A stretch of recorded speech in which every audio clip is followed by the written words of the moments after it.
Welcome to the Cherry Picker, the horror movie podcast where we like to kill people, but not really. I'm your host, Zack Sheri, and with me as always is... Give me a B, give me an A, give me a B, give me a Y. What's that spell? What's that spell? What's that spell? Baby. Eddie of Edward is Truth. And today we're talking about House of 1,000 Corpses. Released April 11th, 2003. So we're coming up to the 22nd anniversary here. And this is a first-time watch for me. How about you? Yeah.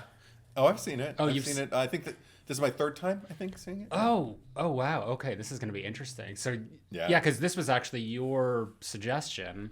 Yeah. And this is a movie that I have owned on Blu-ray for I don't know how long. Okay, so for anyone like in Canada, we used to have the music movie chain store called HMV, which went under like I don't maybe like 7-8 years ago now. Anyway, this movie was on my shelf. It was still in the shrink wrap packaging with the HMV sticker on it.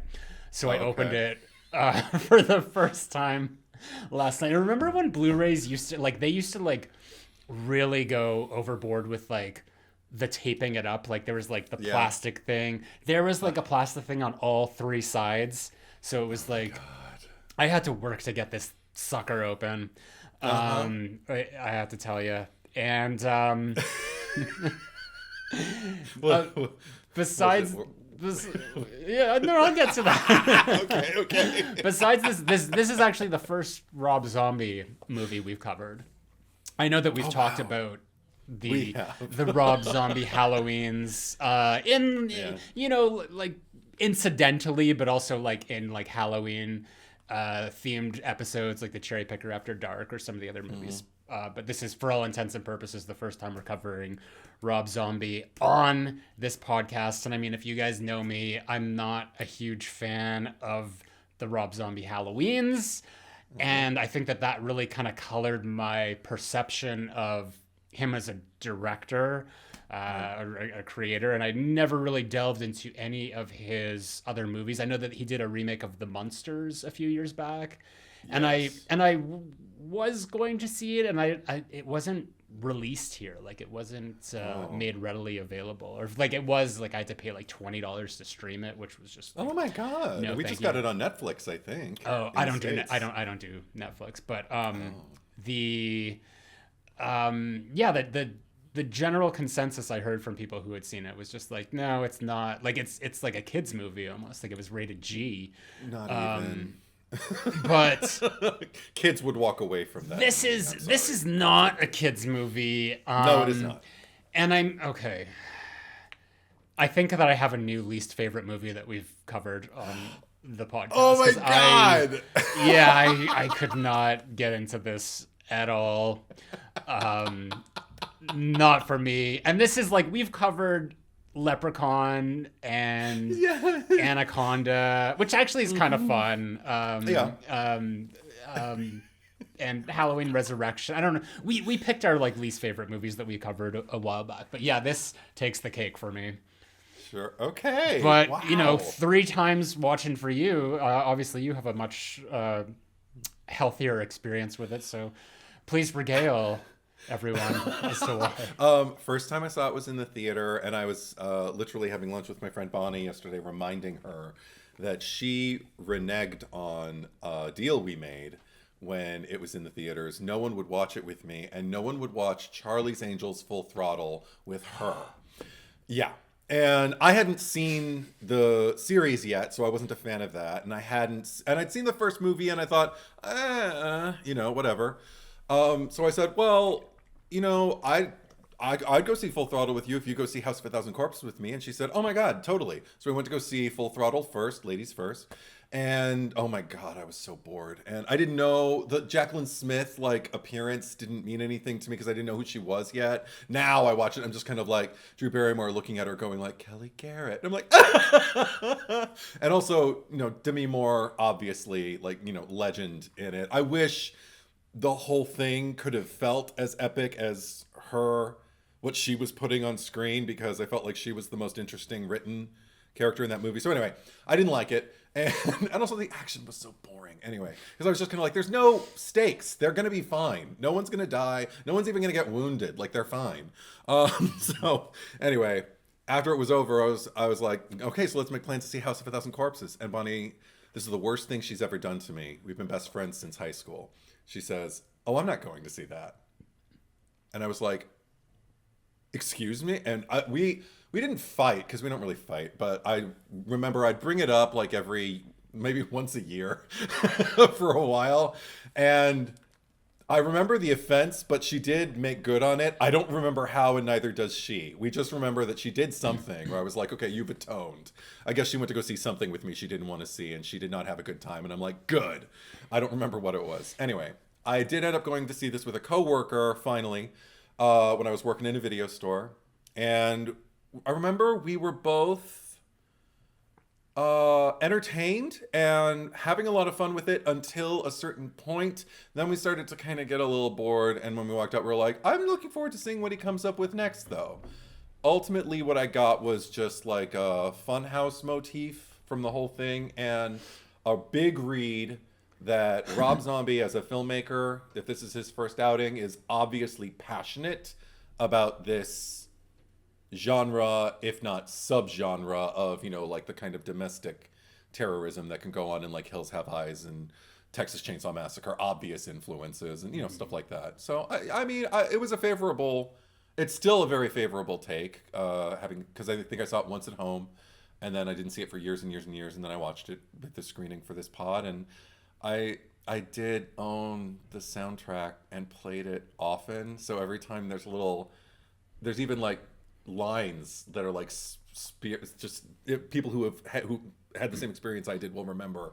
There's lines of dialogue throughout like the soundtrack, so I'm hearing it and I can hear like the sound cue in my head, just like, yeah, I like to get fucked up and do fucked up shit. Yeah, I like to get fucked up too. Yeah, I bet you do.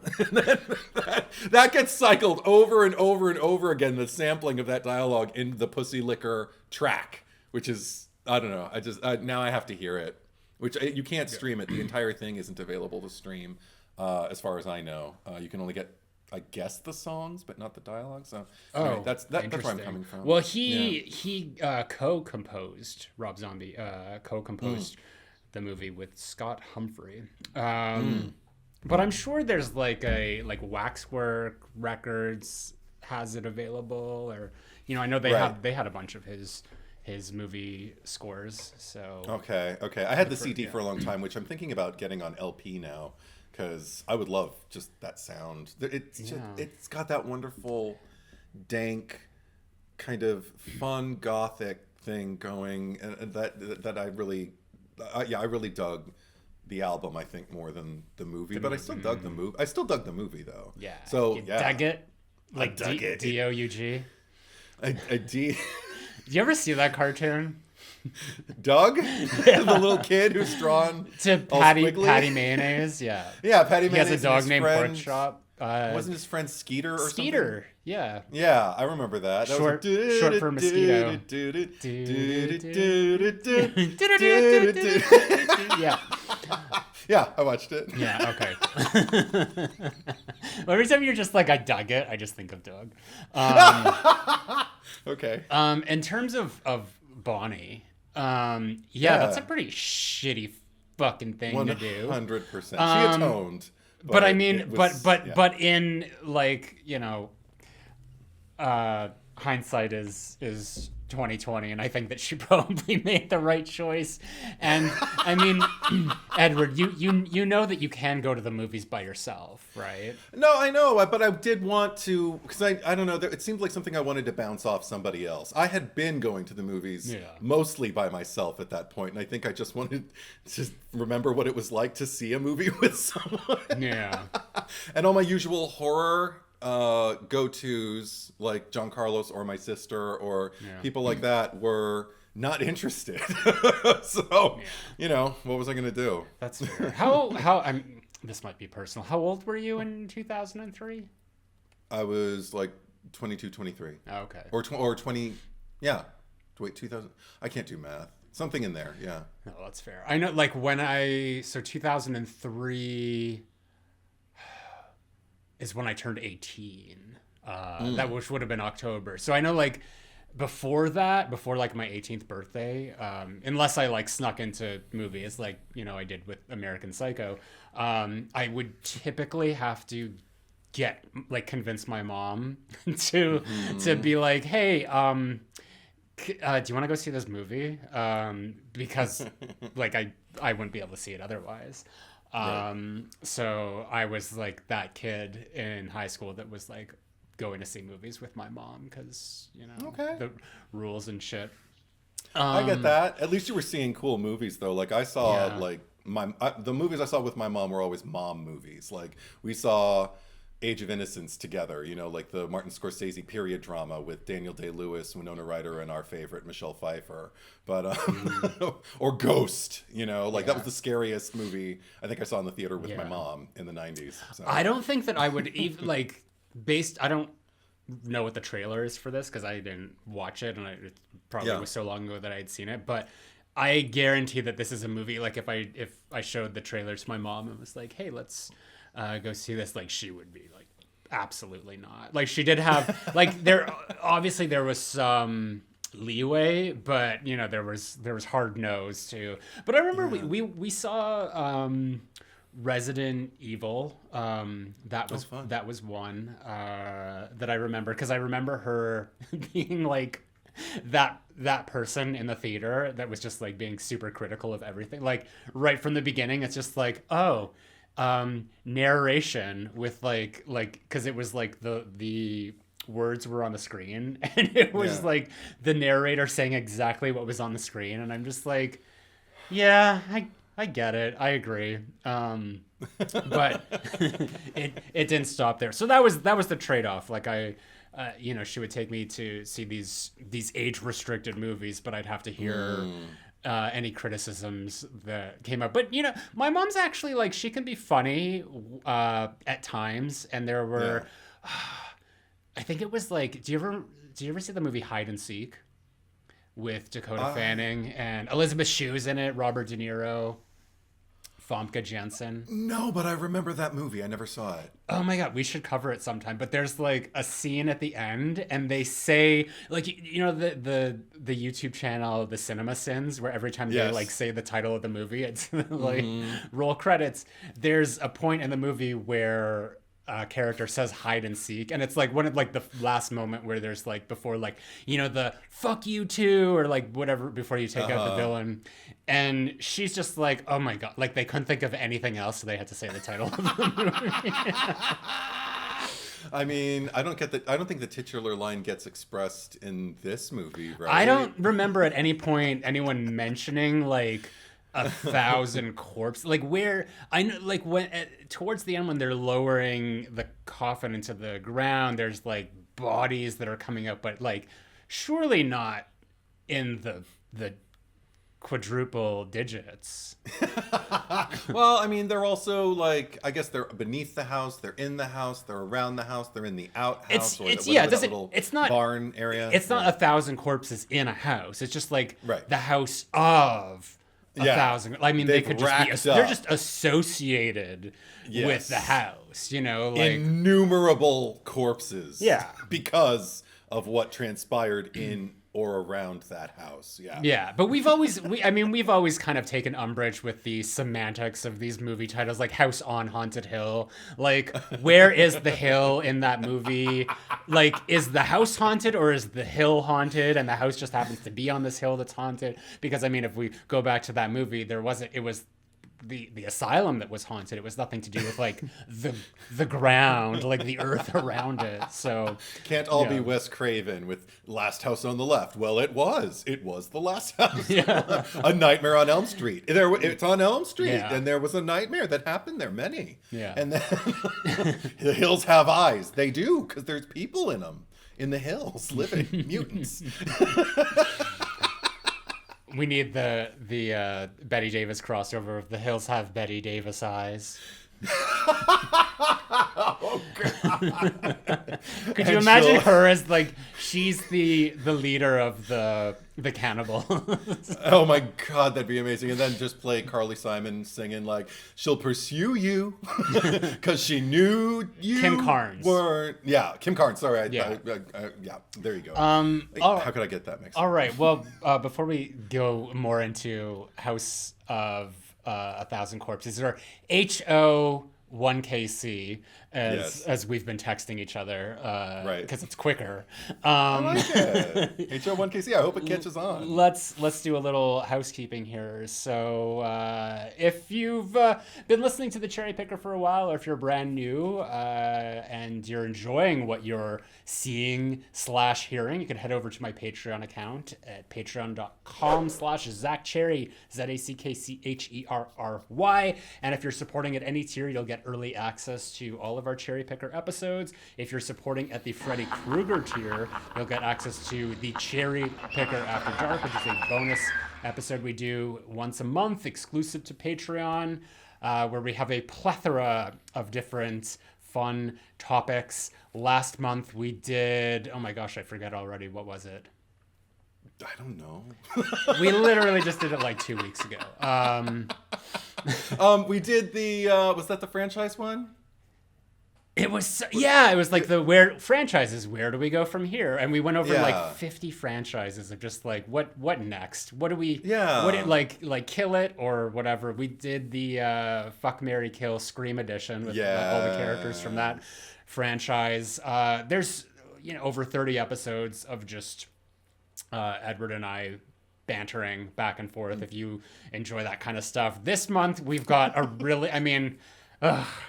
we're going to lose some Patrons over this one, but we're covering not a horror movie, maybe to some, but the musical vehicle of 2010 for Christina Aguilera and Cher, Burlesque, because we just always talk about it, and I think we thought it would be funny if we just finally did a Cherry Picker After Dark on that. So if that's your thing, that's what we're going to be covering this month. But otherwise we do cover a lot of other cult movies that are more horror adjacent. So please bear with us this one. We're just trying to get this out of our system, and I guarantee it is going to be a raucous good time. So, go check us out there. I do want to thank some Patreon supporters here real quick. So to my Michael Myers tier supporters, thank you Kyle Beard, Maxime Rivest, Ali Hamouche, Shane Allingham, Tim McKay, Stephanie Starbright, Horror Slut 95, Traj 125, Bruce the Genetic, Jack Hammerando, Gary Blasick, Michael Boswell, and then Ghostface supporters, thank you to Eric Champney, Sam Levy, Daniel Saturn, Baby Ghoul, Garrison Nichols, and Craig Lynn. Also, big thank you to our podcast editor, Jason Voorhees Gallotello. Could not do this without you, man. Those are fireworks. Edward, do you have a premise for us? Yeah, I do. Okay. I don't know if I can do my... Yeah, okay, there it is. All right.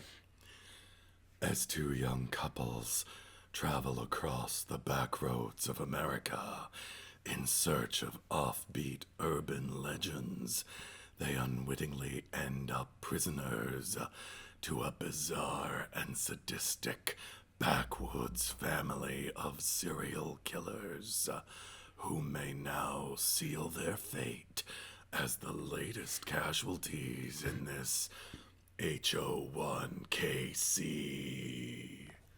It's going to catch on. We need a hashtag. Catch on. Hashtag HO1KC. Yeah. Do people still use hashtags? I don't see them anymore. No, I do. Well, like ironically, but not for like social media purposes. Like I feel like it was sort of discovered that they don't do anything, and actually they hurt posts more. I just don't see them anymore. The only thing I know is that people could, and I think still can, follow a hashtag if they want, and every now and then I see names, you know, because you can see who checks out your stories or whatever. So if I do it in a story, I can see, oh, someone saw this who doesn't follow me. So they probably follow the hashtag. Yeah. That's it. Yeah, I think people really started to turn on hashtags like somewhere in the last 5 years. Oh. Yeah. I'm so in touch. So you did mention something that I do agree with, just in terms of Rob Zombie, and that it's, you know, I mean, at least in terms of like the 3 films of his that I've seen, there is no shortage of passion that goes into his movies. And I think that ultimately, like when we were doing our Halloween franchise rankings, and I think we were both kind of in the same ballpark. I think our bottom tier was, it might have aligned.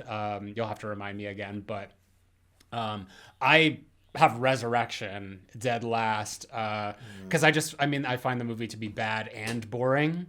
Yeah. And the Rob Zombie ones, I prefer the second one to the remake, which arguably is more Rob Zombie than the remake, because obviously he's just trying to, you know, redo the story that already exists and is limited with what he can tell. And I place them slightly higher than Resurrection because they're not always boring to me. Like I don't know if they're ever boring. Like there's certainly moments where, like in the first one, where I'm just kind of like the last 15 minutes feel so tedious. Like wrap it up already.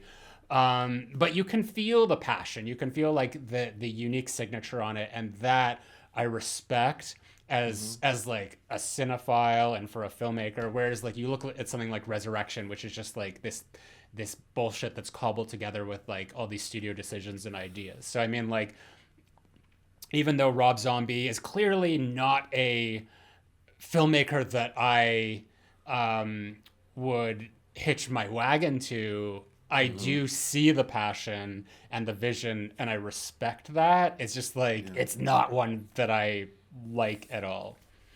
Okay, I get that. Yeah. And just to piggyback on that with regard to his Halloween movies, I think we both had Resurrection as our lowest in our rankings. And I even, at the last time that I assessed, had for sure Hens and Halloween Kills below both Rob Zombie's Halloween movies. Wow. because it, like, the first one benumbs me a little bit after a while, and the even though it has some interesting ideas in the second one, I feel like the pendulum swings even harder. Like I start off liking that movie so much, and then it kind of swings into a direction that I'm like, well, it doesn't make any sense anymore, but I'm gonna have fun just sitting here watching all this screaming. And the visuals, I mean, he's an incredibly visual director. Like I feel like you'd be hard pressed to find I almost said a cell, but a frame. It's not animated, but to find a frame from a Rob Zombie movie that you couldn't identify, that's a Rob Zombie movie. Because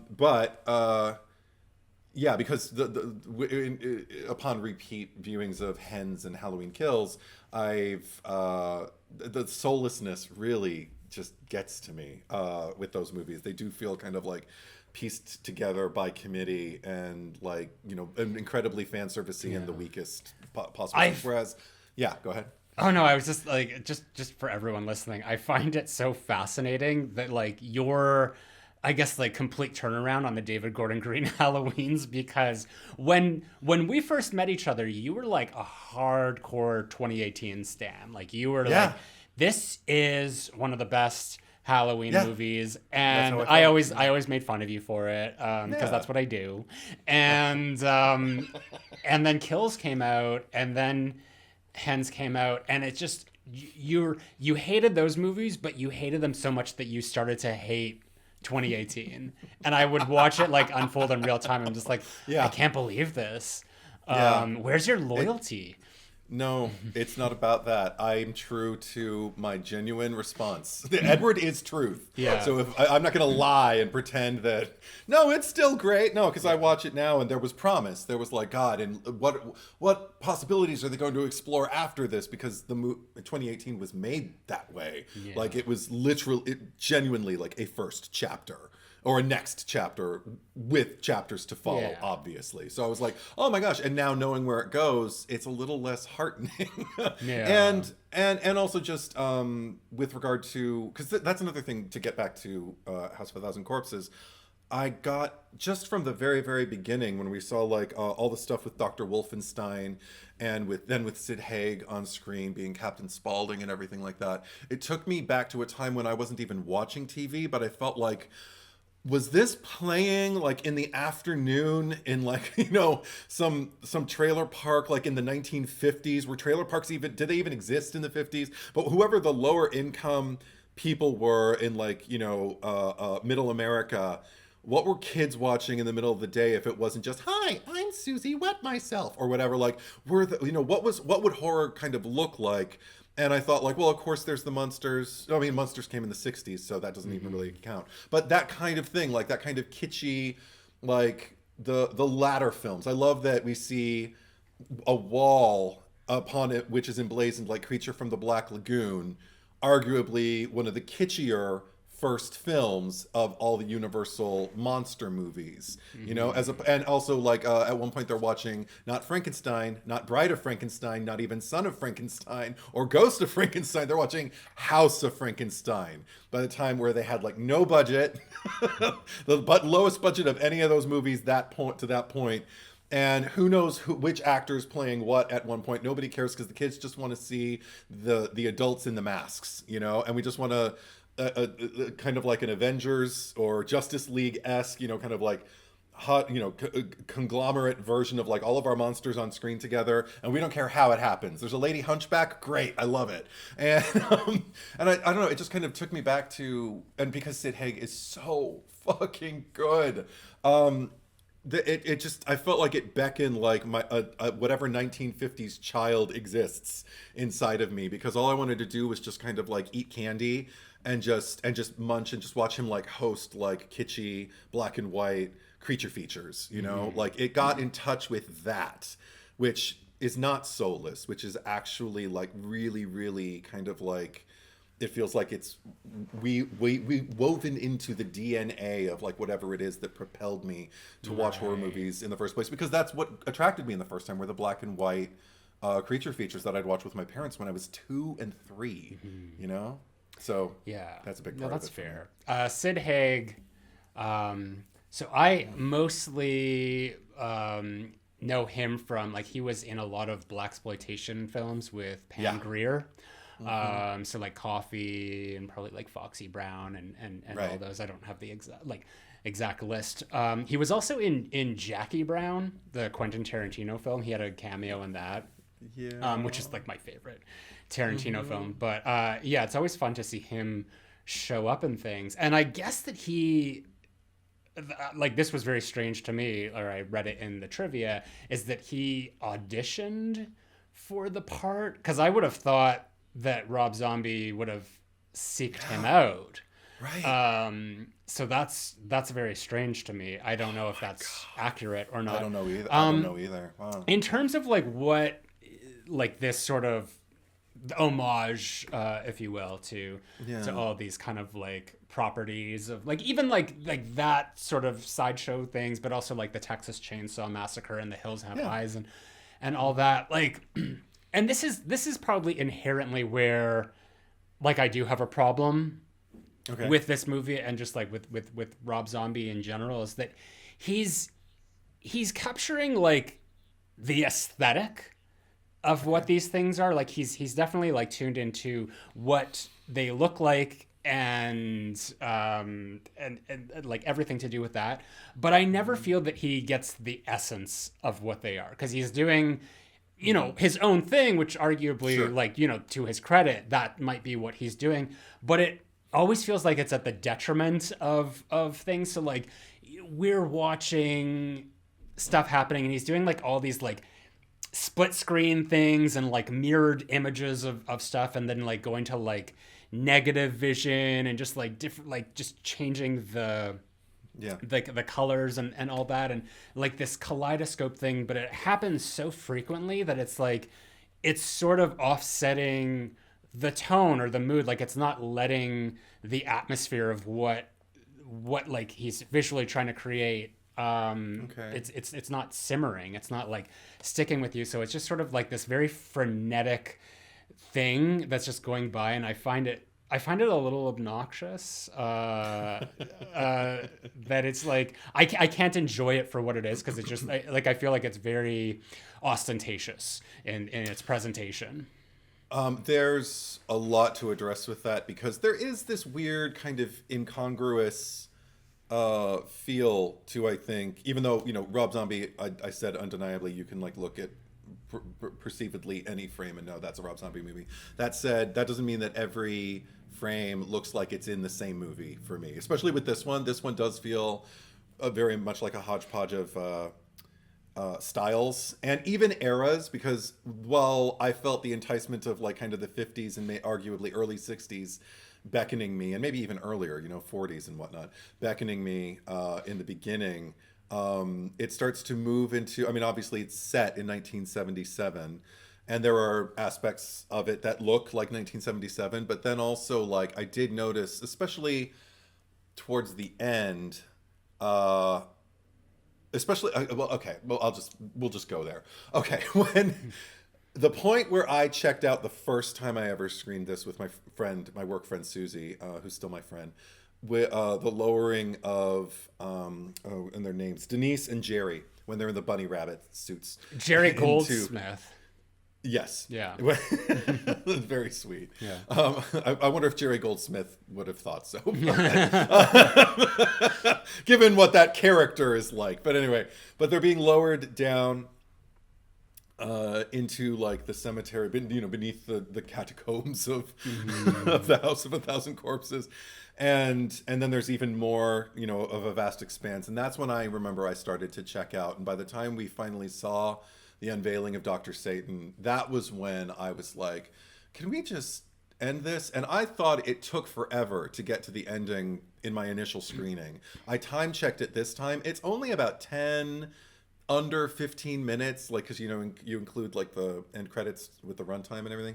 So it's less than 15 minutes of the runtime by the time we reach that point. So it wasn't an excruciatingly long amount of time, but it felt like it the first time I saw it, because I was so kind of ready to watch someone fight back. Another thing that I think actually worked to Zombie's favor in the sequel to this movie, and we won't talk about it too much because you haven't seen Devil's Rejects either yet, right? So yeah, I'll just say so much time is spent kind of like creating, I don't even know if it's sympathy you would call it, but let's say familiarity, certainly, and almost a comfort level, because you get to laugh at them and whatnot, with the family, the Firefly family, that the victims no longer really kind of occupy that much sympathy or I'm not really rooting for them to get out of it. And it's not like I want to see anything bad happen to them. Like, I really do kind of feel, particularly for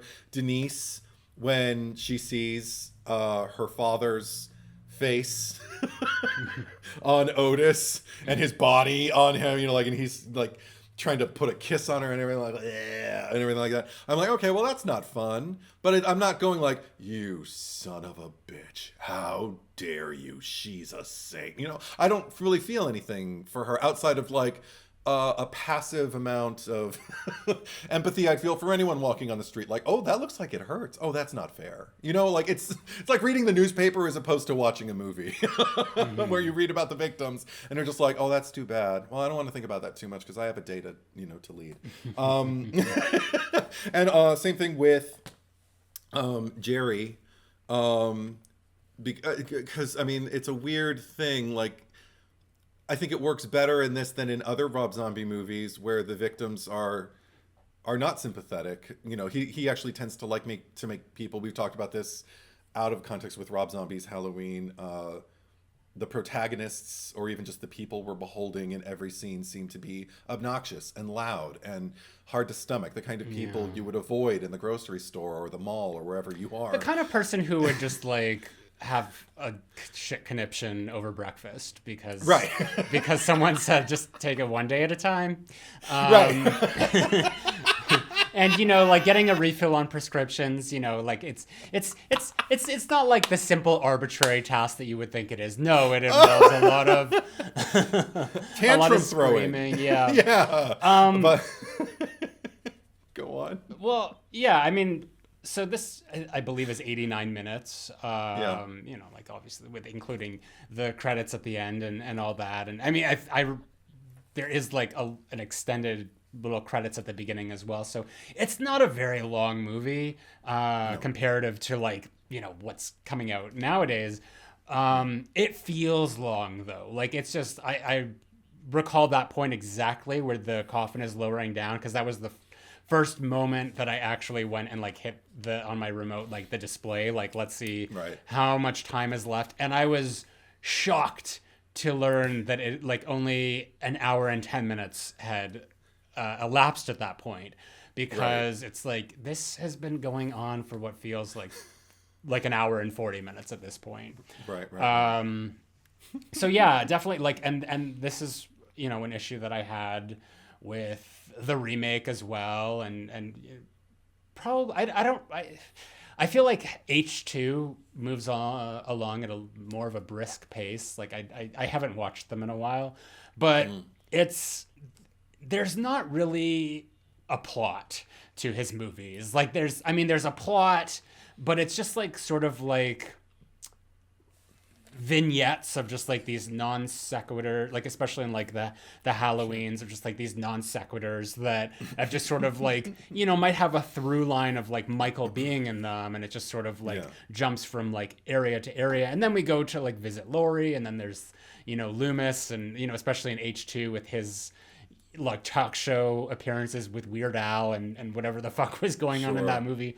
And here, I mean, it's all sort of like connected to what's going on in these like characters, whether it's like the kids or the family, but it largely just feels like these showcases of just like, okay, now we're gonna like put on a little performance here. There's like Sheri Moon Zombie like doing her what I mean, like, just seemed like a drag performance, and then it's just sort of like, okay, now we're doing something else, and it ping-ponged all over the place with just like these things that like where I guess the general sense was like, look how crazy this is.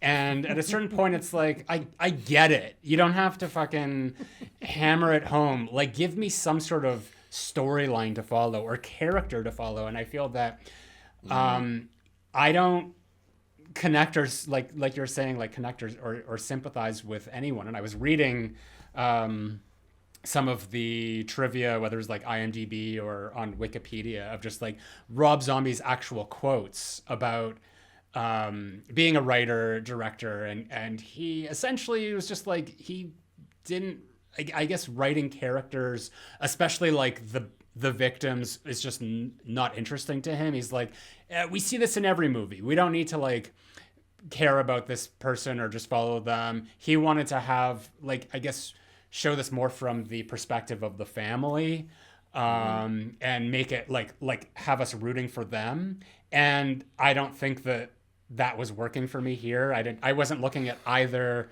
the kids or the family and feeling particularly moved towards one or the other. I mean, like if anything, there might have been a moment, and where you said at the end with, what is it, Dr. Satan or whatever comes out at the end, and it seemed like maybe he was going to kill her, because she like turned around, like she picked up like what might have been like a pole or a post, and everything was moving in like that really like slow motion. Like it just did not look good. He used a lot of slow motion. And but like not like intentionally, where you like film at a higher frame rate. Like there is scenes like that, but there's like also a lot of stuff here where it's like, no, we're just gonna have slow motion and it's all choppy, it's just and blurry stuff. As fuck. Yeah. And she gets this post or whatever, and I thought she was gonna impale him. Like she was, it seemed like she was about to ram it into him because it was moving in slow motion. But no, she just starts swinging it like Wendy swinging the bat in The Shining, and I was just like, oh, he's gonna chop her head off, and I felt nothing in that moment. I was just sort of like, and then the movie can be over, but there was still like at least 10 minutes left. I'm just like, no, there's more. So I didn't care, and I'd like, I'm not thinking about the family being like, yeah, if anything, like hated them too, because it was just like they're just blatantly performing these violent acts on random innocent strangers. The worst is is the actor's name Walton Goggins? Oh, Walter Goggins, yeah. Walter or Walton? Oh, well, it is Walton. Walton, sorry. yeah. As Deputy Naish, yeah. Who is, I remember from, he was in Hateful Eight, but now he's on White Lotus in this current season. He's going viral every week. Rick, yeah. Much younger here, because obviously this was like 22 years ago. Yeah. And because he's the deputy who's just sort of like, I guess, the last one there, and he's sort of like, pleading for mercy or whatever. And there's just like this long shot of like, is it Otis? Is that the character? Just like standing there, is like, is he gonna like blow his brains out or whatever? And it's just like, really, like he held it for like a really long time, but not in like a suspenseful way where it's just like, oh my God, don't do it. It's just sort of like, okay, I can see, like, we're just kind of exploiting this for as long as possible. And I felt bad for that character, but that was the only character I really felt bad for. See, I didn't feel maybe I had more examples of it. Like here, I'm just making the point about like they're not that sympathetic, but I think I did feel a little bit more sympathy just in moments. Like overall, I don't think that the sympathy was crafted in an effective way. But but what that example I did think about, because actually it was effective. I mean, because honestly, I couldn't remember what happened. So I'm sitting there like watching him pull away, and I was like, this is gonna go on interminably. Mm-hmm. And I was right. And it got to the point where for me it actually worked to its benefit, because it got to the point where I did pull out of the moment, so much so that it pulled me right back in, because I was like, God, he's been going for a long time. What's going to happen? And then when it finally happened, I was like, oh, that's sad. Yeah. So again, I'm not saying like if it had been more effective, I might have wept, because I've been prone to do that. But or I might have just felt... there were no tears shed for the characters of the zombie verse.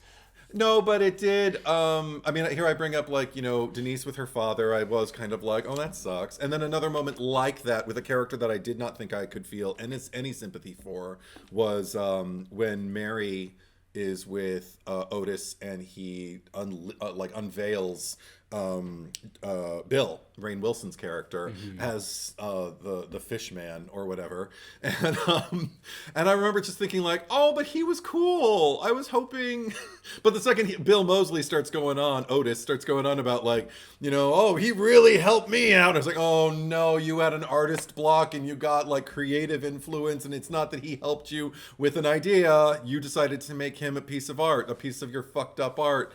All right, let's see. And then when it was unveiled, I did kind of feel bad. And I even felt a little bad for Mary, because I'm just like, well, you're a bitch. But I don't think anyone deserves to see someone who's that... Because he was actually, I think maybe... He was among the more sympathetic of the foursome. Him and Denise were the most sympathetic people out of those four victims. And... So yeah, seeing him that way, I was sad because I like Rainn Wilson and I wanted to see him do more. I didn't know him at the point that I saw this, because I don't think I had gotten to that point, and I don't even know if the series had gotten to that point yet, in 6 Feet Under.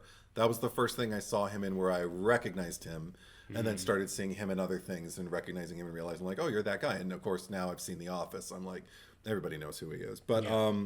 But yeah, seeing him, I was like reminded, I was like, oh my God, he was in this. And he's doing a really good job of just kind of being like your average, just well-meaning American. But it does say something that there was more tension, and that maybe all I'm going to do is sing the praises of Sid Haig this whole pod. But there was more tension for me when Captain Spaulding is standing there with Bill, giving him, right before he gives him the directions and everything, about... oh, I know what you think we all are. You think we're all a bunch of backwater hicks and doing this thing. I'm gonna give me some education, you asshole. And he's just like, oh, no, I didn't mean it. And it's like that. That was okay. That was good misdirection. Yeah. I'll give credit to that, because we had already seen in like the opening of just sort of like this like sudden burst of violence. Also, you mentioned like the incongruous nature of just sort of like the hodgepodge of all these homages that aren't necessarily from, you know, the same thing or the same time, because I was getting like the opening of From Dusk Till Dawn here. Yeah, but like the dollar store version, and it didn't work. It wasn't like a hook that like got me in and just felt like, oh yeah, I was just sort of like, all right, this is what we're in store for. Like all these just like people like yelling and swearing at each other and not really any stakes that mean anything. And but just based on that, just seeing how like unhinged and I guess like how unafraid of death. Because I mean, like, I don't know if those guns were loaded like the armed robbers or whatever, but I mean, at any point they could have just ended it. There could have been no movie at all. We could have just been like, you know, shoot Captain Spaulding and have it over with. But he's just sort of like laughing death in the face and being like, and taunting the guy. And like they were both taunting both of those guys. Right. But, you know, from that scene moving into the other one where, you know, he started to get offended about this supposed book that they were writing based on sideshow attractions across America. Yeah, tourism. Like, yeah, and just his like unhinged response to that, and just like, oh, he's gonna do it. Like they just finished mopping up all the blood and stuff, and now here we're gonna do it again. So yeah, I'll give credit to that. Okay, so obviously the opening did not work for you then. No. Okay, that's a shame, because that it did work for me in the sense that watching I don't even know the name of the other character that Spaulding was with, but he's played by a very familiar actor who I believe plays a role in Scrooge, and I think he might even be the same actor from Bonnie and Clyde. I didn't look it up, and I'm not going to do it right now while we're recording, but anyway, it looked like an actor I've seen in many things before, a capable actor. But he's standing there talking there, you know, they're having the usual kind of like, you know, Rob Zombie, like, let's talk about titties and talk about, I don't even know what they were talking about, but it was just like, let's talk about gross shit. And something about like watching like just these two men, like in what feels like the off hours, just shooting the shit and just, you know, insulting each other and everything like that, and gave me a familial sense of their employer relationship, I guess. Mm-hmm. And so when these guys came in with these guns and these fucking masks on their faces like fucking cowards to rip this place off, which is in the middle of dead fuck anyway. It's not like they're rolling in the riches. I really got offended. I really got offended on behalf of Captain Spaulding, because I was like, bitch, he's probably barely scraping by as it is. You're going to come here and take his hard-earned money. The man paints his face. He makes chicken. He guides you through like a little maze and shit. He's just trying to create like a little bit of magic in a dusty tumbleweed world. And you want to like, you know, to completely take advantage of that. Good job, you piece of shit. So I really got angry and defensive. And then when the guy said, I don't like chicken and I hate clowns, I literally said out loud, kill him, to Captain Spaulding. I wanted blood on the walls. Because like I said, something about the atmosphere that was created just that deep into the movie was kind of enchanting to me, and you're watching it be perverted by just dumbasses and their guns and their irresponsibility and their lack of respect for other people in the law and shit. And I'm just kind of like, you know what? I don't mind if you hit them back, because they were doing it to you. And it's very Old Testament. It's not fair. But and then I think the hook for me that comes after that, like after they kill him, is I really, really love the track that we get to see all of the first kind of like montage of clips. Like, is it Rob Zombie footage? Is it vintage? Who knows? But accompanied with the track This Is the House, which is one of my favorite tracks on that album, because it's just got that wonderful clangy kind of like perverse, I don't know, like circus parade, just kind of meandering down a dark street. And something about it just makes me want to eat like I said, caramel corn and scream and tell people to kill each other. You know, like if someone's got an axe and someone's like tied up and they're going, "Arr," and someone's like, should I kill him? I'd be like, yeah! Like it's really getting in touch with a very perverse little boy inside of my psyche.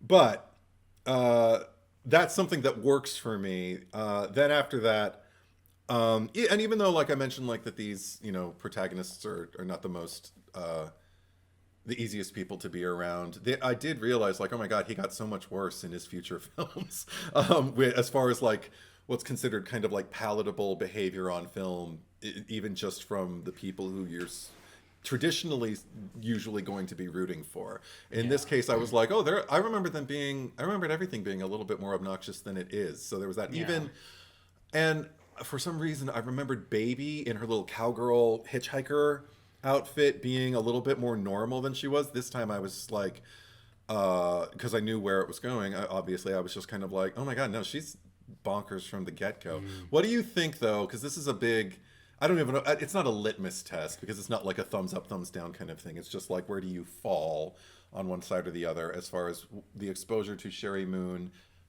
She's not zombie yet in this movie as a performer. What do you think of her? Because it's a big point of contention for a lot of people when they see Rob Zombie movies. Well, reading the trivia for the movie as well, because I know there's always like the whole thing about like Rob Zombie like casting his wife in the movies and all that, and I guess like at this point she was his girlfriend, but she hadn't acted in anything prior to this.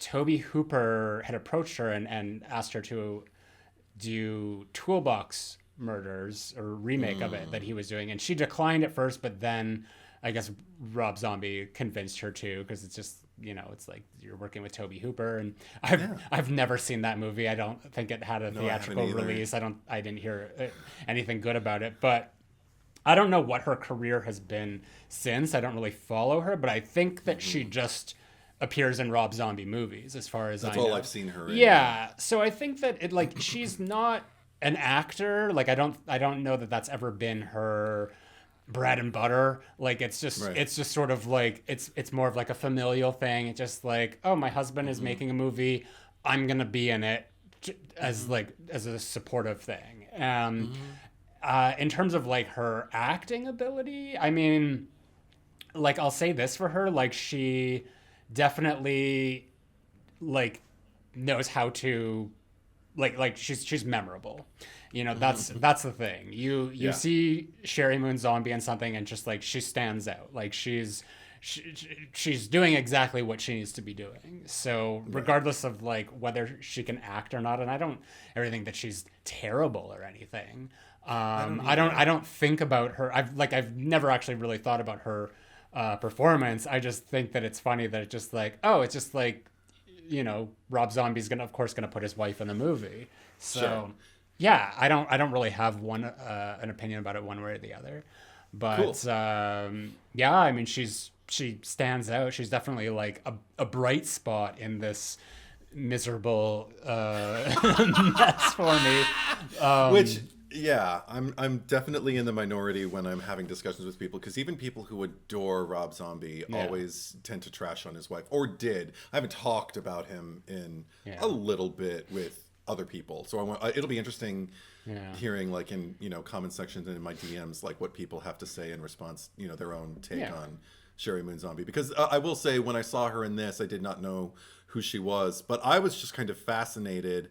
Because also, I mean, like, I think it works for the atmosphere of the film, like, because I don't need Oscar Gold or anything like that on screen. Like, I got the idea, I got what she was doing, and I thought it was actually effective. And some people found it annoying. I wasn't annoyed by it. I was actually kind of fascinated, because I felt like, interestingly enough, like, because this released the same year as the Texas Chainsaw Massacre remake in Right. 2003, and actually came out before it. And there's a few parallels, more than a few, as far as like the directions and the choices that these filmmakers made. I'm not going to say one influenced the other. In this case, it would probably be Rob Zombie influencing what's his name. But Well, but I don't yeah, I don't know if you can even crib off of something that hasn't been released yet. No, because this came out in April. I believe the Texas Chainsaw Massacre remake came out in October. That definitely had a longer production time than this. And that was also like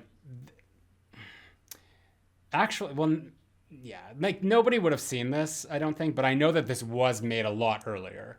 Because that's actually something I wanted to talk about. So this was initially, so I guess what had happened, Rob Zombie was making like one of those, the thing that you always talk about, like the horror Universal, it's like a attraction.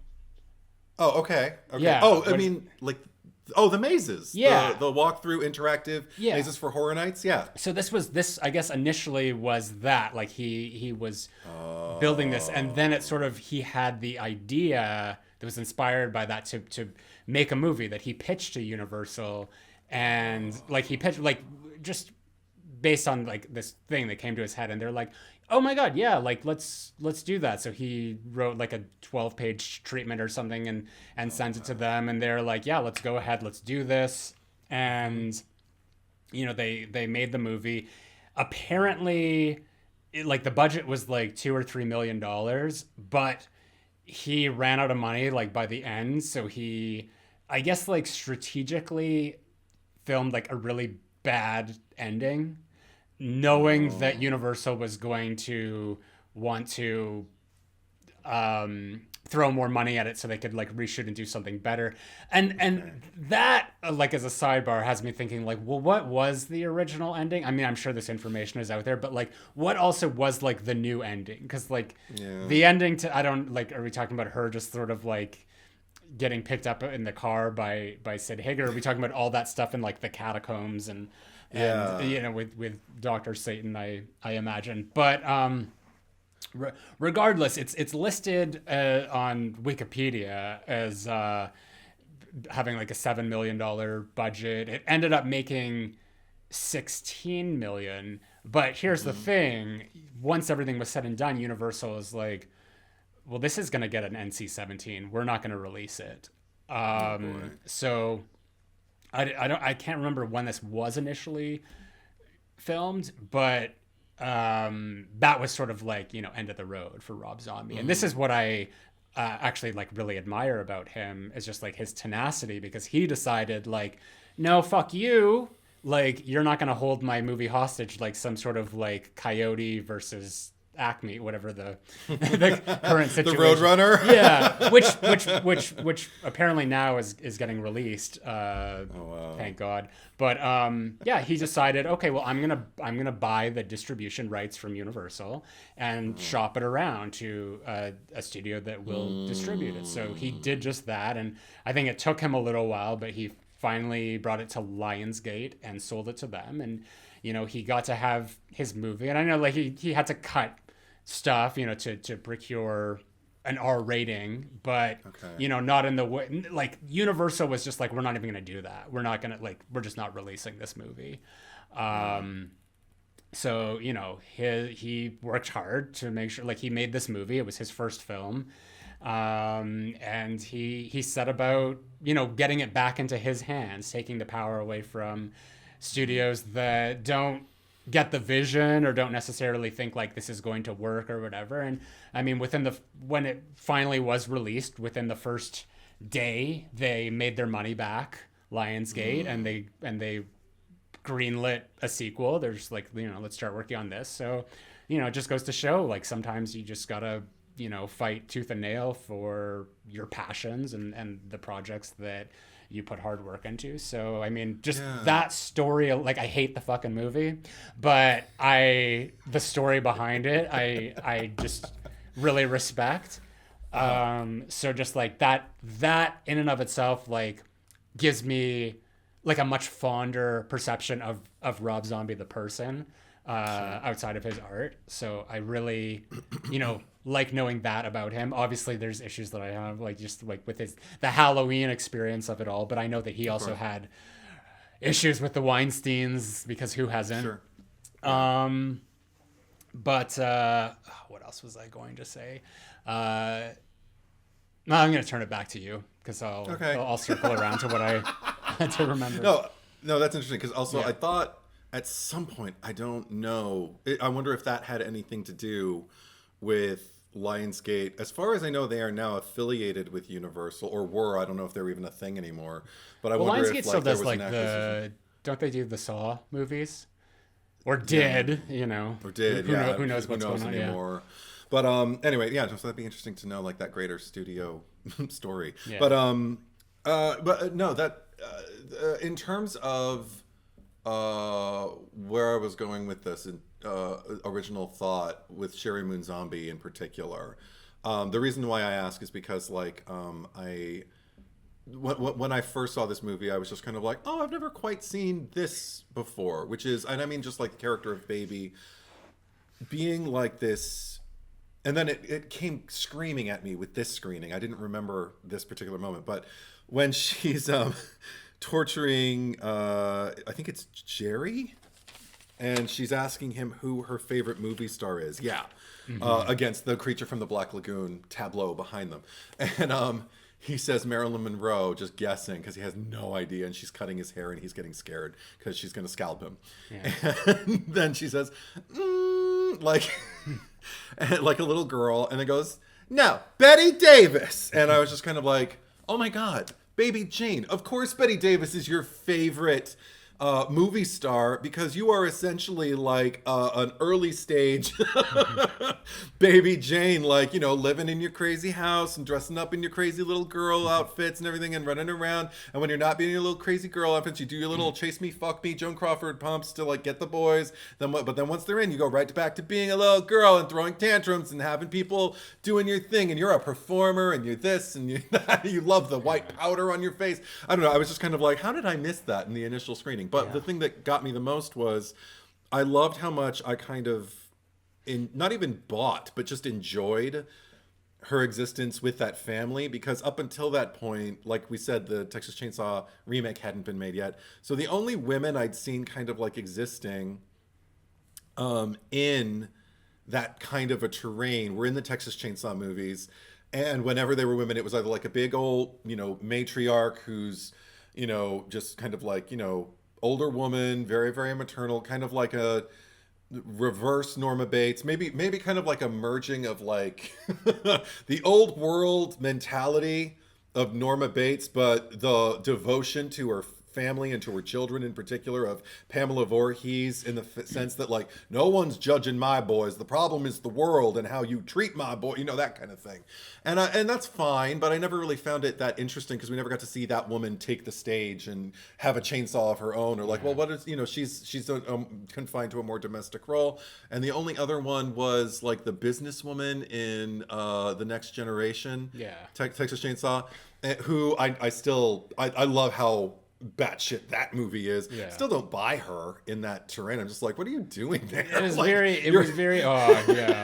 yeah, you're a government employee who kind of fell for this guy, this backwoods Matthew McConaughey, who I guess I can't blame you in a way, like, because aesthetically he's very pleasing, but he looks like he smells. Anyway, so finally I see Baby, and I'm just kind of like, she felt like this fallout, kind of like, again, a combo of like Baby Jane and even the Bad Seed, of just like this little girl mentality, like, you're my plaything, and I'm going to play with you. And what about in Texas Chainsaw 3, Leatherface, the younger girl who also played little Tina in Friday the 13th, A New Blood? I liked her, but for the longest time, I never remembered her when I thought about that movie. I don't think she really popped out to me until we discussed her. Did we do a reaction, like a commentary pre old pod to that movie? No, we did talk. We did have the episode where we talked about the franchise, but yeah, I mean, I imagine like that's like a younger version of like a Baby or anything. But I mean, you can look at like the Sheri Moon, because like maybe that's like an early days Baby Jane, but then like the mom comes out played by Karen Black, Karen who's just Black. like full on like would be older Baby Jane. Okay, and when she first walked out, I was just like, my first thought was, is that Jennifer Coolidge? Same aesthetic. Jennifer Coolidge Yeah. could do it now. Yeah. Oh, she could have done it then too. But Yeah. no, I had to like go and like, oh no, that's Karen Black. As Mama Firefly, I suppose. But yeah, that was more of like the demented, like the older Sure. Betty Davis version of Baby Jane, where Baby Sheri Moon is more of like the she still has her sexual wiles about her. She's still able to, she's the farmer's daughter, as it were. She's able to lure the men into the house and I guess I seduce just get them. I guess I just get more trailer park like Mama Rose, I guess, because we never get to see Mama like take Mother Firefly take the stage. She's always there holding the spotlight though, like just watching her daughter shine on and everything like that. So it's almost like I will live vicariously through my baby and everything like that. And it's it's maternal, but it skews in another direction other than something we've seen. I'm like, I like this. I And wonder like if the similarity between the two. They seem very kind of interchangeable in a way that I find incredibly interesting. I wonder if Baby was like a pageant kid, like before all of this, Right. like they brought her to Honey Boo Boo. On stage now is Baby. Baby loves chicken fingers and her mama. Now do guns, baby. Boom, boom, boom, boom, boom, boom. Guns. Anyway. I mean, that is essentially the opening to whatever happened to Baby Jane. Right. Yeah. 100%. Just like an old-timey version. Very vaudevillian 1970s. I want an ice cream. Yeah. I mean, and I love that they both say, I think it's when we haven't talked much about Otis yet, but when Otis kind of like gets into his ascension robes and everything in his cloak and starts making his way down the staircase, and they're both going, "Daddy, Daddy," and they both say it in the exact same way. Again, there's like a weird like sisterhood between the two of them that is also maternal and daughter like or whatever. But I mean, there's a weird like, but you're also my sister because we're family. Like, I don't know. And also Karen Black, just the presence of her, because she, spoiler, I don't know if you're ever going to see it, but she does not return for The Devil's Rejects. Someone else plays her role, and I think does a really, really good job, actually, considering. And the reason is because she, as far as I know, she wanted more money because they were asking her to do a great deal more than she does in this movie. Like, I was like, yeah, if I would have read that script, I would have been like, more money. But because all she does in this, she kind of, I mean, I love it, but she just kind of flounces around and just kind of, protects her family and then kind of flirts and then shoots people. I mean, it's very, there's not like any real sweat like coming off of her brow at any given moment, and which is fine. I don't need Karen Black to sweat, but in the second movie there's a great deal of sweat, and they couldn't afford it. They didn't have the budget for it, so they just figured they'd do without her. And I miss her though, because she's one of those actresses who is incredible at kind of making the outlandish palatable. And I just remember her from like the Trilogy of Terror, was it? With like the little doll thing that's like trying to kill her. And also what was I'm forgetting the movie right now, but I really, really like this movie, the one where Betty Davis is her mother or mother-in-law, and they move out to the house, like out Burnt Offerings. That's what it was. Okay. Yeah. I think it was a feature, but it feels more TV movie when you watch it because the horror is all kind of alluded to, and it's not very, there's not a lot of it on screen, but the acting is scintillating. And she's also in Family Plot. Yeah. Hitchcock's last movie. Yes, her and Barbara Harris. Oh my God, so good. Yeah. She's amazing, and of course the OG Great Gatsby, but unforgettable in that she throws her hand through a window in rage, and she's hysterically crying, and then she notices, oh shit, my hand's bleeding, and she puts her whole hand in her mouth. Yeah, it's crazy talent. Yeah, she's insane, but I love her. And she was also the influence, just a little sidebar, for Heather Langenkamp, because people always ask Heather Langenkamp for Nightmare on Elm Street, did you think of like the final girls who came before you, like Jamie Lee Curtis and Janet Leigh, or not, Janet Leigh wasn't a final girl, but you know, like these Scream Queens rather. Yeah. And she said, no, I didn't really watch a lot of those movies. And when I did, I didn't revisit them a whole lot. Horror wasn't really my thing. But when it was, I remembered Karen Black in Trilogy of Terror and Burnt Offerings, and just the grandeur with which she'd kind of like, you know, elevate the material with her acting. She says, that's what I had in my head when I was doing those scenes as Nancy. And I'm like, yes, you were. Because that's another thing that it is over the top and sensational, and I love watching these people throw themselves into the roles, but at the same time there's always like this weird territoriality about it, like, because I really, with Mary, when she starts, granted, okay, you know that baby maybe has like some designs on your man, because who knows what happened before you got there, because she didn't see it, but you know, she was practically in his lap flirting with him. Baby was with Bill.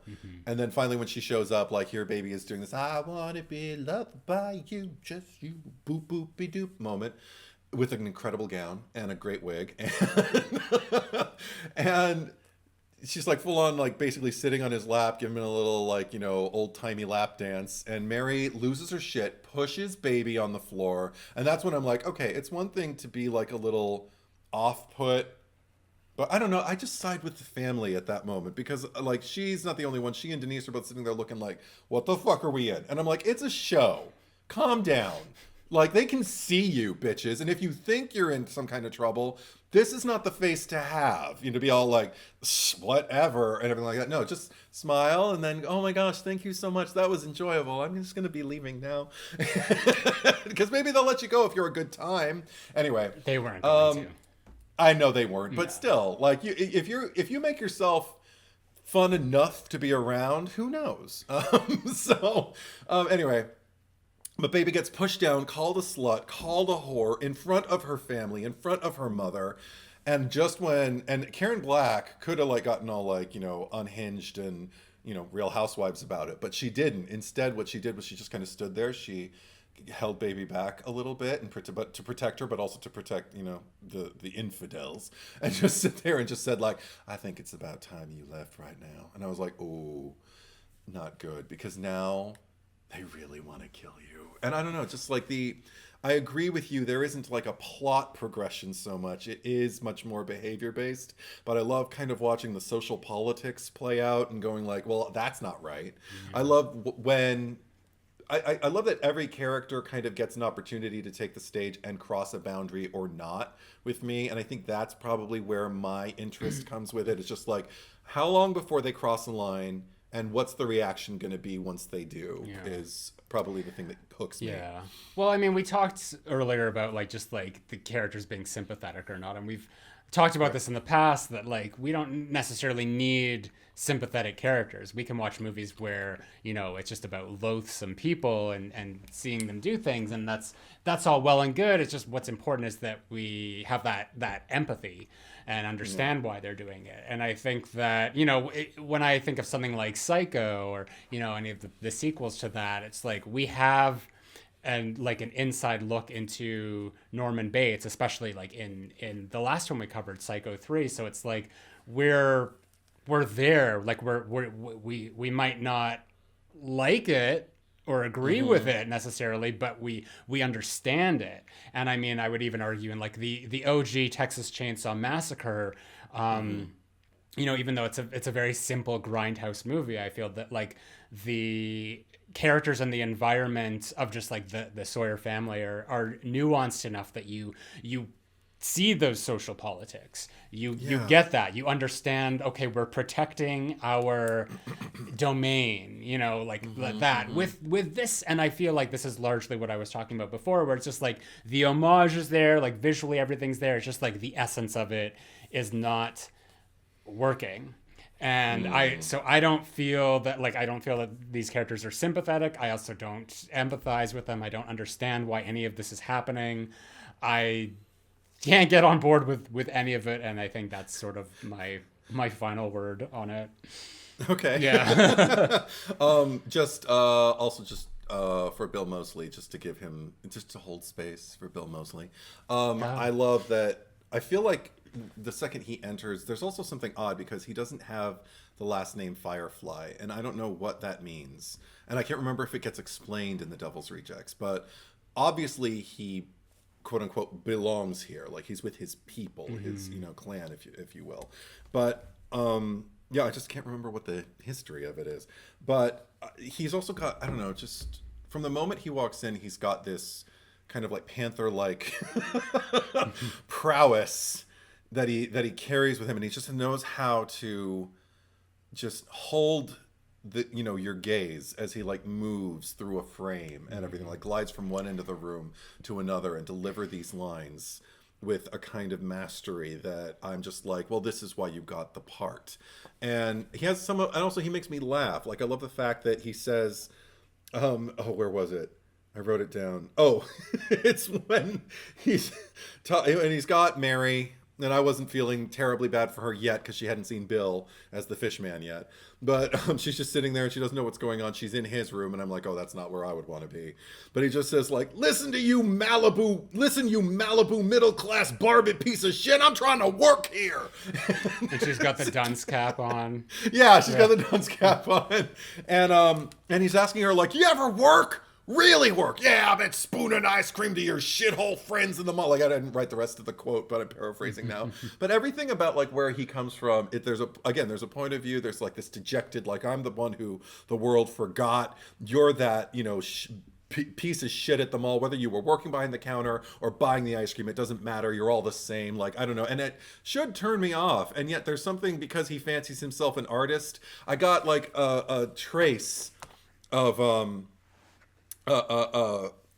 fucking Chop Top from Texas Chainsaw Massacre 2, because his thing was music. Like that was his, aspirational art form that he loved to talk about. And so it gave him a little dimension because he's a little music fan. And with this, it's like, oh, he's an artist, so he's going to be even more of an asshole because everything is about, I just have, I need inspiration and I need a block, and everything's about my experience until it isn't, But he does, and then he also says like something that I found was kind of profound for the character. And again, it's homage as hell, but it's when he says, our bodies come and go, but this blood is forever, which just kind of read to me as the Saw is family, essentially. Like that this blood isn't just like about like what he dabbles in, but it's about like I guess assumedly the blood he shares with the people. You just said the Saw is family, and I never like heard it this way, but it's almost like it's just like a twangy accent when you're saying the Sawyer family. We's the Saw's family. Oh my god. He is the Saw was family. Saw was. Oh my god, that's amazing. Yeah. And but I mean, and also this is the thing. It's not that Otis is like a terribly sympathetic character either. I really don't like it when he forces a kiss on Mary. I really don't like when he tries to tongue through the face of Denise's father onto her. Yeah. And, but that neon negative that Denise like experiences as she's like approaching Dr. Satan's grave and everything like that. I don't know. Yeah, I think you're right. There is something very kind of like first filmmaker outing about it. There is something that feels a little student filmish, or even maybe art house, but like really obvious art house to it.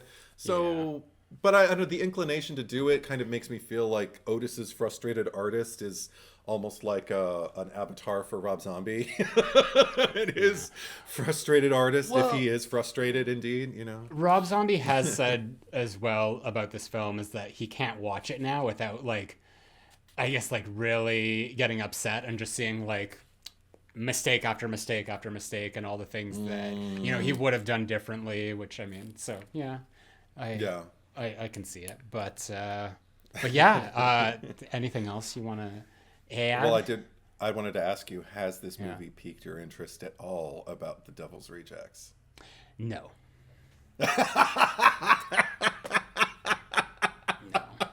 Okay, so only other thing I wrote. It's like here's the thing. It's just like Rob Zombie. Like this movie has a cult following, and I think that Rob Zombie has his devoted followers, and that's fine. I mean, like, the movies that I particularly like are not, you know, in everybody's wheelhouse. Like, nobody's like looking at Giallo, and I mean, like, there's probably people that are just being like, oh, that's like, fucking hate that shit, you know. Like, it's different strokes for different folks, you know. Like, that's just something that, you know, we as a horror community have to understand and respect about things. But I did want to bring up something. So, and this is a long time ago, so I don't know that like Rob Zombie can be held to it, or, you know, because, you know, we all say things in our time that are you know, may haunt us or just like be taken out of context or whatever. But I guess he had like a list of like the 5 worst movies, or like the 5 worst horror movies, and like I don't know what media outlet he released it to, but I mean, I'm gonna tell you what they are. So in number 5, he had I Know What You Did Last Summer. Okay.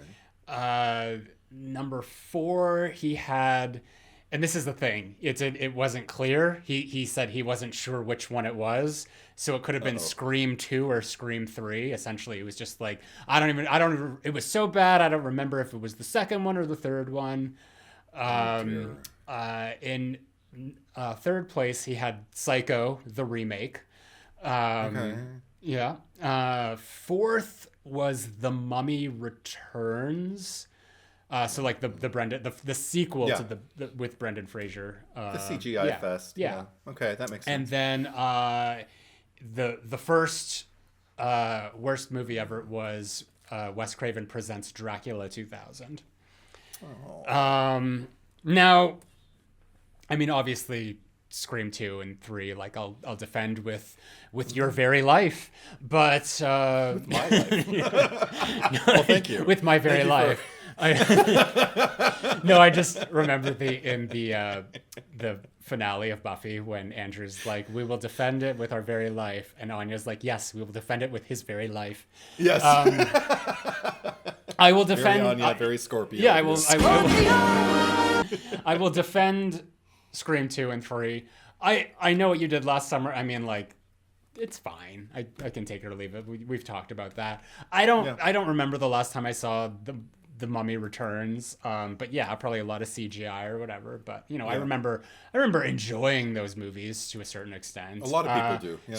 The Psycho remake, I mean, it's fucking awful. But I mean, there's also something very experimental about it that is intriguing, and we'll talk about that movie at some point because that's our next. Or no, we have Psycho 4, then the remake. But you know, there's something about it that's just like it begs to be watched. And then Dracula 2000. I mean, like, I don't like, you know, I could take it or leave it. I mean, it's definitely not one, you know, it's you know, that era of just like the 2000s and like the Scream holdover shit. But I mean, I think of all those movies and I would rather be watching any one of those than I would House of a Thousand Corpses. So I mean, it's just, you know, I don't know what like the context. I mean, he was a little brutal with his analyses of some of them, and like, you know, because I mean, like, we're talking about Wes Craven here, especially. It's just a little disrespectful. But I mean, like, at the same time, it's just like we all have our tastes, and you know, none of it is the same. And not that like most of those movies are necessarily mine. I just think that, you know, Rob Zombie and like especially like people who like his movies are just like we're of a different ilk. We like different parts of horror. So I would never look at this and say that this is complete and utter garbage. Did I say that at the beginning? I don't rememmy I think I just said it's not yeah, it's just like it didn't resonate with me. It wasn't for me. And I did say that this is my least favorite movie that we've covered, and I hold to that. But yeah, that's my final thought about this, and I'm sure we'll talk about the Rob Zombie Halloweens, but I'm not really. I have no interest in watching anything else that he's done because I know that it's not for me. Okay, that's interesting. Yeah, and I can't sit here trying to persuade you that The Devil's Rejects is for you. All I can say is that it's without spoiling anything, in case anybody hasn't seen it yet. And I'll tell you where you can see this if you've gotten this far, and we haven't done that yet. But if you want to see it again, maybe if somebody already saw it and wants to see it again, and just listen to this to remember. But before I do that, I think. Second one just gets a little bit more raw, a little bit more kind of the brutal edge of him, a little, like I said, a little bit more sweat, a little bit more dirt, a little less, certainly less colorful, and maybe more immediate, I'd say. I remember the violence and everything just feeling more intensive, more momentum. I don't know if it has any more plot than this one, but but it's. I remember thinking. The groundwork that he laid with this kind of paid off in an odd way in the next movie. That's all I'll say. And then I saw 3 from Hell, and I was like, what did you do? I don't even remember anything about that movie. But what I will say is the last note that I wrote, as it was after the moment because it happened again. I was watching it. I was like, yeah, I'm checking out all over again. I'm like, and maybe it's because I know what's coming, but it's also because I'm a little done. I'm ready to watch someone fight back and maybe get a little, that's what I'm missing is a little light. And I don't mean everybody good should always conquer evil. I don't mean that, but I do like watching the push and pull of it all. I like, and I mean, I can go bleak, but those aren't the movies that I return to a whole lot. So anyway, I just wrote, by the time we're underground and after she's just kind of wandering around, taking in the red wash of the, what is it, the underground medical laboratory, the experimental theater. I wrote, it's hellish and all, but so out of step with the roadside fun house motif that endeared me from the beginning. Suddenly, instead, it feels like we're paving the way to 1980s metal and The Hills Have Eyes kind of feel, even though I know Hills Have Eyes was bridging the gap between there was a sequel in 85. Yeah. But just that kind of BDSM aesthetic that I always, even though I know Susie and the Banshees started in 1976, but I feel like it all really kind of permeated into a more mainstream manifestation. I associate it more with the 80s and the 70s BDSM attire. And I wrote, which I like, it's just incongruous, but then I got a little weird, another incongruous giallo feel, an illusion to something that I'm oh, you're trying to either be De Palma or giallo, with Denise's face in the foreground with that one shot, and then in the background you can see with the same clarity, where they do the split camera. And he's just whoever it was. I didn't even know if it was that Dr. Satan or was that his helper, because he's red and Dr. Satan didn't look red, he looked gray, but whatever. And so he's just behind her swinging shit before he took himself out. And then finally we get the ending that you alluded to, and I'm just like, what'd she see? And I didn't even ask it ooh, wait, what'd she see? What did he do to her? I was just kind of well, what'd she see? Show it to us. Give us go out with the bang. It's you haven't been all that you've been very illustrious up until this point, kind of really frankly giving us these incredible macabre, sorry for lack of a better word, tableaus and everything like that. And so I don't be mysterious now. So I mean, I'm kind of all over the place with this movie. I think I curb more favorably. I enjoy the fun. I think there is fun to be had with this. Certainly, I will watch it again. And and interestingly enough, it does make me anxious to actually return to the movies that I've already seen that I thought and think I do not like Lords of Salem and what was the other one, 31, and just I don't know, I just kind of want to go back and just see do I still feel that way. So he interests me. He's not, I can't call myself a fan, but I can't call myself not a fan either. I'm just a spectator. So there you go. All right. Of a roadside attraction that is a Rob Zombie movie. Very, very nice. Very nice. All right. Well, let's get to the cherry picker. It's not like we killed people. On purpose. All right. this might be all you, but who is the cherry on top? I mean, actually, I'll throw my pick into the ring, but I'll let you go first. I mean, obviously, I think the movie I wouldn't be as excited about talking about this movie if Sid Haig were not a part of it. So I say him, Captain Spaulding, the whole thing, because right up to the end, I forgot when she gets in the car at the end. Is he with them or is he not? I think he's driving the car. Yeah. No. But I mean, no. Like in my head while I'm watching it, I'm like, is he? So wait, is he going to be like a helpful guy or is he like with them? I can't remember. I feel like he is with them, but I'll just have to wait and see. So when he was driving and then clearly, like, I think he knew that Otis was in his back seat because he didn't go to kill Captain Spaulding. He goes to kill her or to get her anyway. I was just kind of like, right up to that point, I wanted to believe in him. I wanted to be like, oh, good, you're in his car. You're safe. So I believe in Captain Spaulding. Yeah. To this day, I do. Nice. Okay, yeah, I was going to say Sid Haig. So, yeah, let's go with it. Yeah. See Spider Babies. He's brilliant in it. So last time we asked you who deserves to die the most in The Howling. Ooh. I nominated Dr. George Wagner. You nominated Eddie Quist. Across Patreon, Instagram, and YouTube, the final tally was 100 for Wagner and 208 for Eddie Quist. What's so interesting about this, though, is that I beat you out on Patreon and Instagram, but the YouTube favored Eddie Quist. Yeah. Okay. Interesting. It's always at least the people are behind you. The people who are closest to you are behind you. So that's got to feel good. Sure. Well, let's see what the comments were on the old YouTube.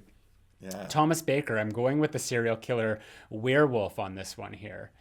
Right. Mad Apple. I voted Dr. George on this one, but my pick would have been the adult store clerk at the start. F that guy for calling Scream Queen Dee Wallace a broad.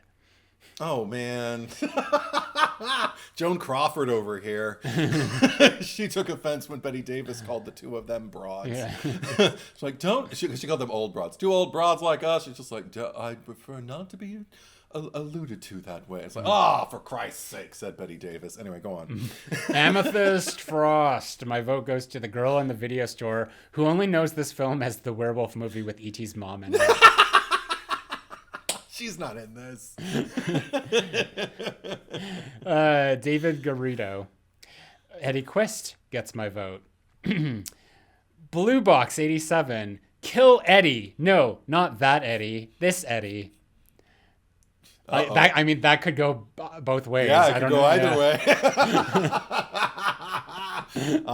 Either way, I understand. Yeah. I understand, and I wish I could say I support you. Eddie Quist truth. Yes, next. Mark Burrows. It's going to be Eddie for me, as he was very creepy each time he was in screen.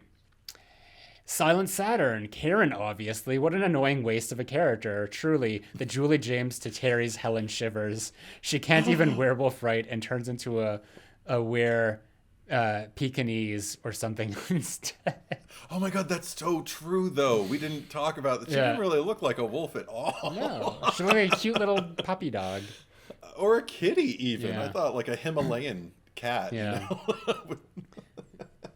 You know? Matthias Eggerman. Eddie Quist sounds more Swedish, but a bad Swede doing bad stuff. What the fuck does that mean? I have no idea. Is Quist a Swedish name? Jesus Christ. I have no idea. All right. We might need some elaboration on that. All right. Yeah. So you get to go first. Damn. Because I don't know. I mean, traditionally, I'd probably lean into like somebody like Otis for like, you know, all of that unwelcome tonguing and kissing and everything. But he's also interesting. I might go after Mary, which is actually, I think, my heart and my conscience, because I just think she's rude. And I do think she kind of asked to die. But at the same time, like if I'd been in the group and she'd been with me, I would have been like, would you just chill the fuck out? We're trying to stay alive here. But I don't know if she's memorable enough that people are going to rally behind me and want to kill her. It did occur to me, because there are so many people who hate Sheri Moon Zombie, that if I picked her, I might win. Kind of Jared Leto style. But but I don't know if I want to win that way. So, fuck. It's not about winning. It's about your preference. Yeah, my heart and my conscience. Or you know what? I know who I'm picking. Dr. Satan. Because he's again, first domino. And then when we finally met him, he was boring. He's the worst. He could have been so interesting, like Mr. Quail and all that. Learning about him and stuff like that. He killed kids and he was a cannibal and all that stuff. And then when we finally meet him, it's just so anticlimactic. It's like, dude, you could have been the big bad of this movie. And instead, you're just incidental. And that is where the Rob Zombie filmmaking, I think, really fails for me the most, because there's all of this slow-mo shots of him operating on something. I don't remember ever getting a good look at it, but he's operating on someone, obviously, with a lot of straps and whatnot and a mask on, and he's just everything about the way he's framed is like telling me, like, look at it, look how scary he is, and I'm just like, I'm bored. So he deserves to die the most. How about you? I'm gonna go with Otis. Okay.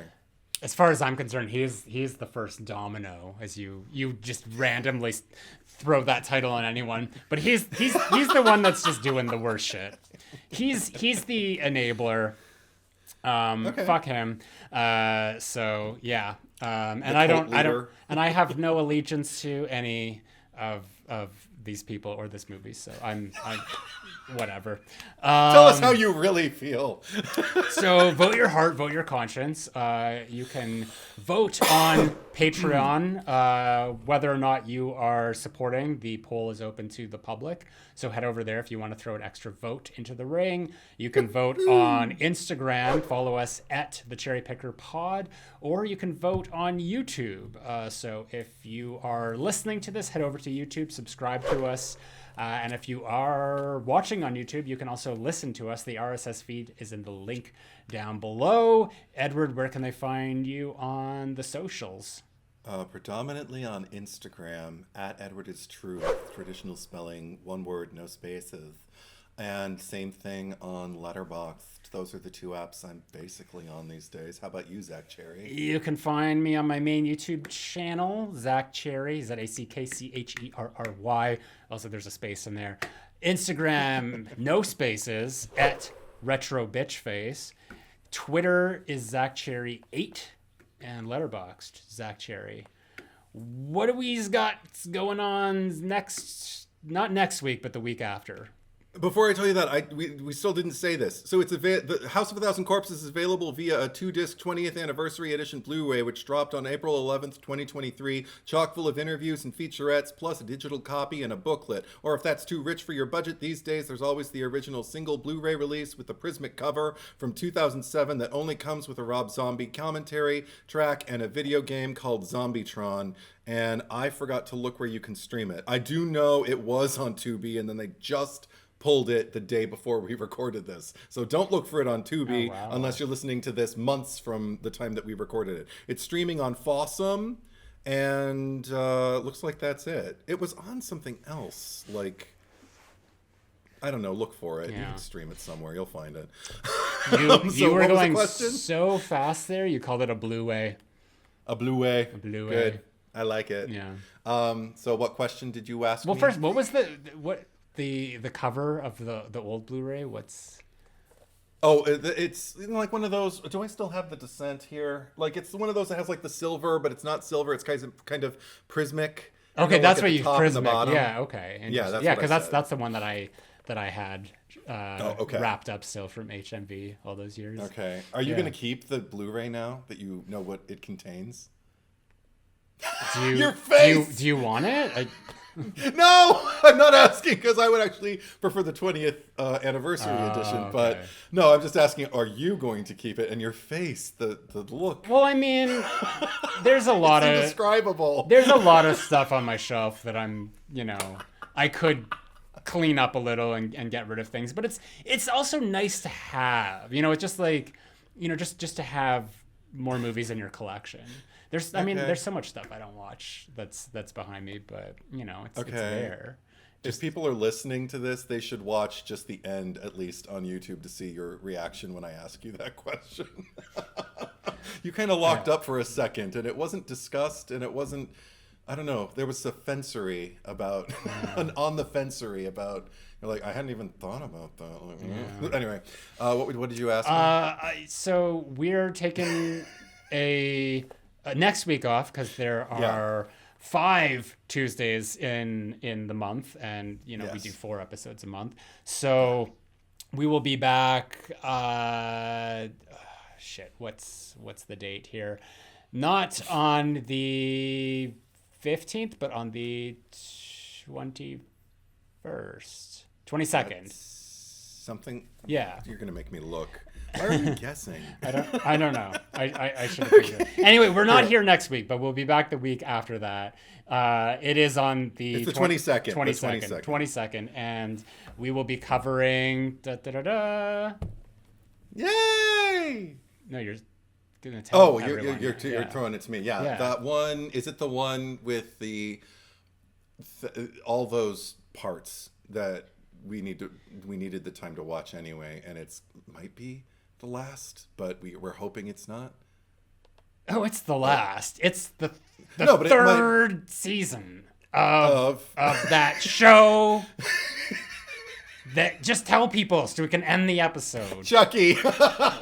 Chucky Season 3. Season 3. Yeah. If they didn't get it from everything you were doing, then I don't know. I feel bad. I don't know. Anyway, thank you for watching. Thank you for listening. And we'll be right back.